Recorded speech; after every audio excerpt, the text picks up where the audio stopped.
Good morning kids. तो आज मैं आपको हिंदी ग्रामर का चैप्टर 2 वर्णमाला और मात्राएं समझाऊंगी। क्या करवाऊंगी? वर्णमाला और मात्राएं रीड करवाऊंगी और उस चैप्टर को समझाएंगे। चलिए स्टार्ट करें। चलिए स्टार्ट करते हैं। तो पहले हम रीड करना स्टार्ट करते हैं। जब हम बोलते हैं तो मुख से अनेक ध्वनियां निकलती हैं। जब हम बोलते हैं तो मुख से अनेक ध्वनियां निकलती हैं। जब हम अपने मुंह से कुछ बोलते हैं तो हमारे मुंह से अनेक ध्वनियां निकलती हैं, अनेक साउंड निकलती हैं। इन ध्वनियों से ही भाषा बनती है।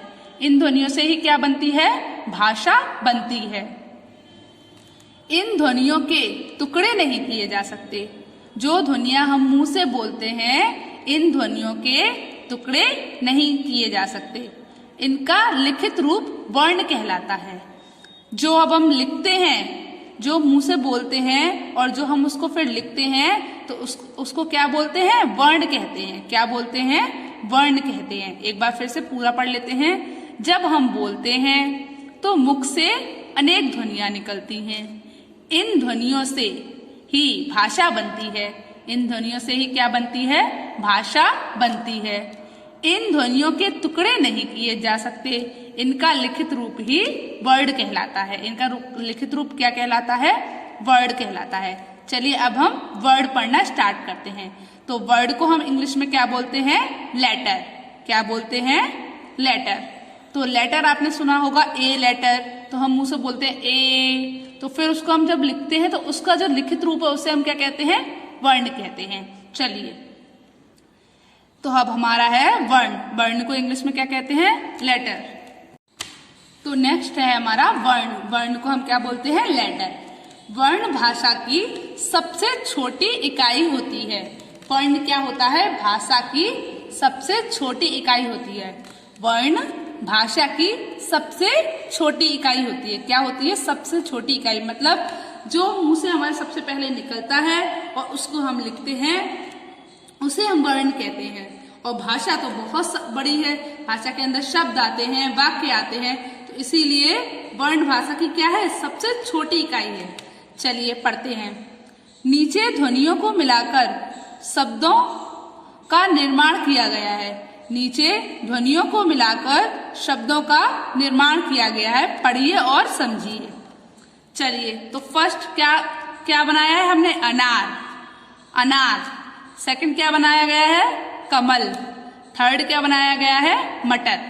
तो इन तीन शब्दों का निर्माण किया गया है। अब इन्होंने इन तीन शब्दों को बनाया है। अब देखते हैं कैसे बनाया है। चलिए स्टार्ट करते हैं आगे।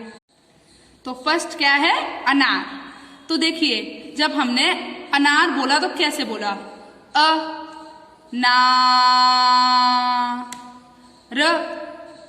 र पीछे आया ना, तो आ अकेला निकला मुंह से। ना के पीछे क्या आया? आ आया। तो अ ना र एक बार और बोल के देखिए। रा के पीछे क्या आ रहा है? आ रहा है ना। तो ऐसे करके क्या बना? ये अनार बना। तो जो शब्द हम बोलते गए मुंह से वही हम लिखते गए, तो उससे हमारा एक शब्द क्या बन गया? अनार। सेकंड देखिए क। तो नेक्स्ट क्या था? क अ म ल। तो क के पीछे क्या आ रहा है बेटा? आ रहा है। म के पीछे भी क्या साउंड आ रही है? आ की साउंड आ रही है। ला के पीछे भी किसकी साउंड आ रही है? आ की साउंड आ रही है। तो ऐसे करके क्या बनाया इन्होंने? शब्दों को जोड़कर एक एक वर्ण जोड़ा। क जोड़ा, म जोड़ा और ला जोड़ा। तो उन तीनों को वर्ण को जोड़कर क्या बना? कमल बना। ठीक है। तो तीनों वर्णों को जोड़कर क्या बना? कमल बना। अब यहाँ पर हम क्यों लिख रहे हैं? क्योंकि हम जब का बोल रहे हैं तो का के पीछे हमारी आ की साउंड अपने आप आ रही है ना।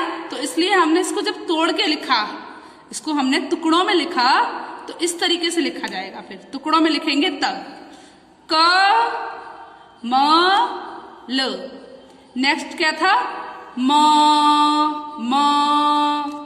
ट र, तो हमने क्या शब्द लिया था? म ट र।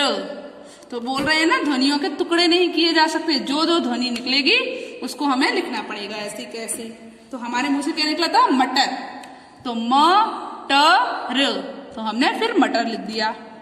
ऊपर दी गई ध्वनियों और टुकड़े नहीं किए, ऊपर दी गई ध्वनियों के और टुकड़े नहीं किए जा सकते, इसीलिए ये वर्ण है। मतलब जो ऊपर ध्वनि दी गई है उनमें क्या आपको लगता है इसके टुकड़े किए जा सकते हैं? इनके और टुकड़े बनेंगे? नहीं बनेंगे। तो इसीलिए ये क्या है? वर्ण है।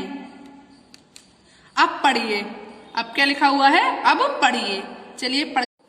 2 सेंटेंस लिखे हुए हैं नीचे। खरगोश दौड़ता है, खरगोश दौड़ता है, सांप रेंगता है। खरगोश दौड़ता है और क्या है? सांप रेंगता है। ये तो आपको पता ही है कि रैबिट कितनी तेज दौड़ता है, और सांप क्या करता है? रेंग रेंग कर चलता है। ऊपर शब्दों तथा वाक्यों को पढ़ने के लिए ध्वनि तथा लिखने के लिए लिपि का प्रयोग किया गया है।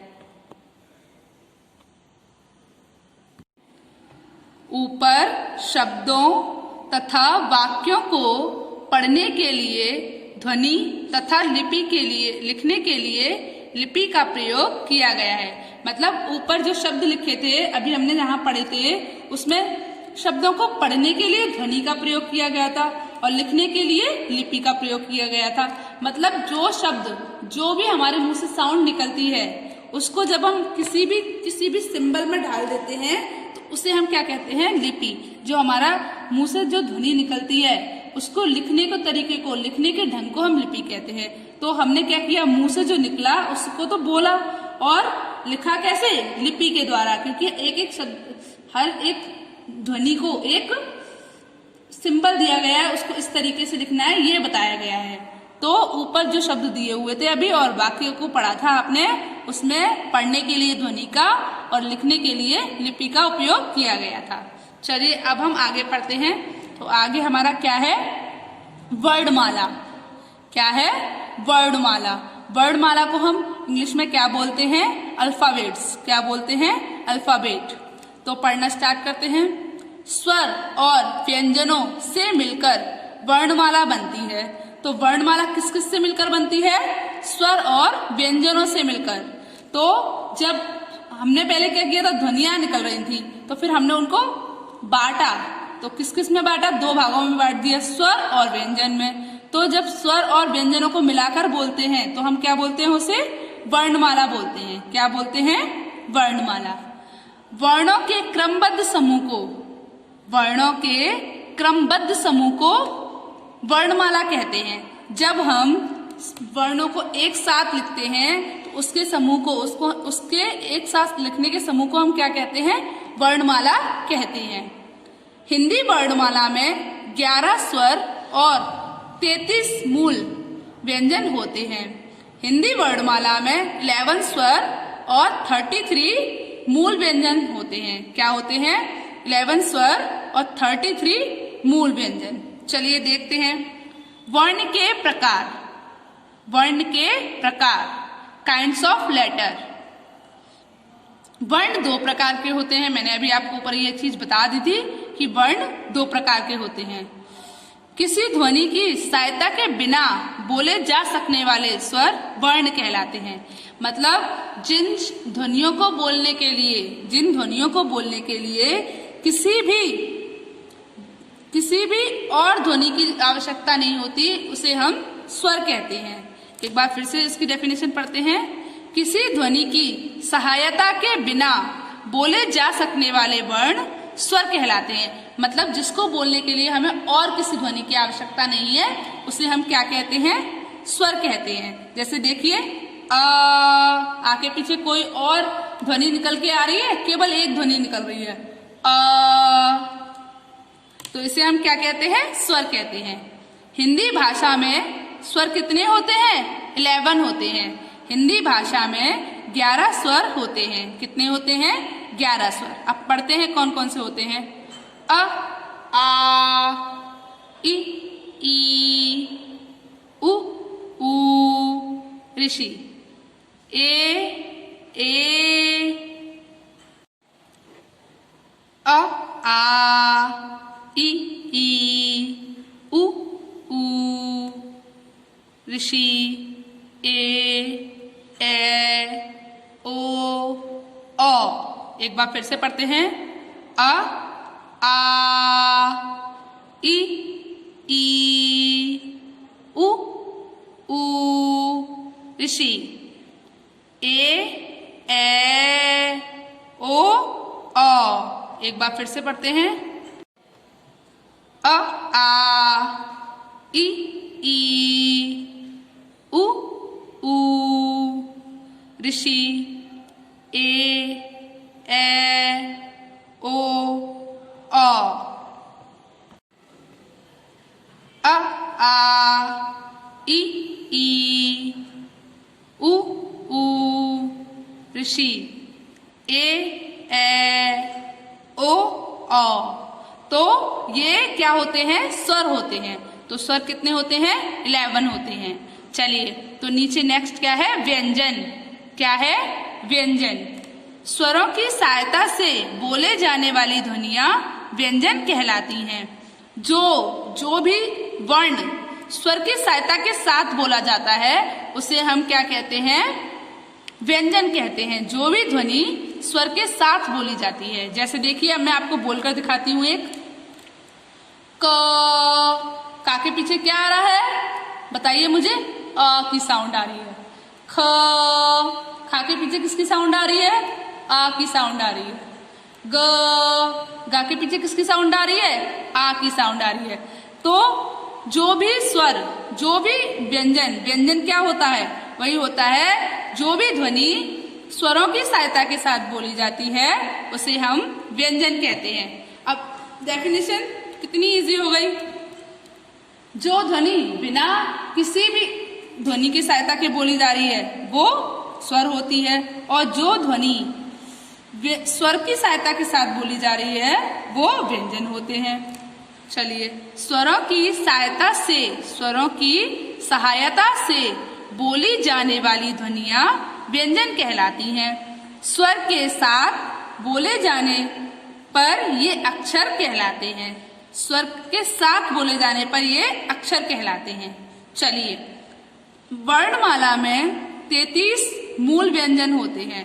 वर्णमाला में 33 मूल व्यंजन होते हैं तथा 2 अतिरिक्त व्यंजन या विकसित ध्वनियां होती हैं। क्या होती हैं?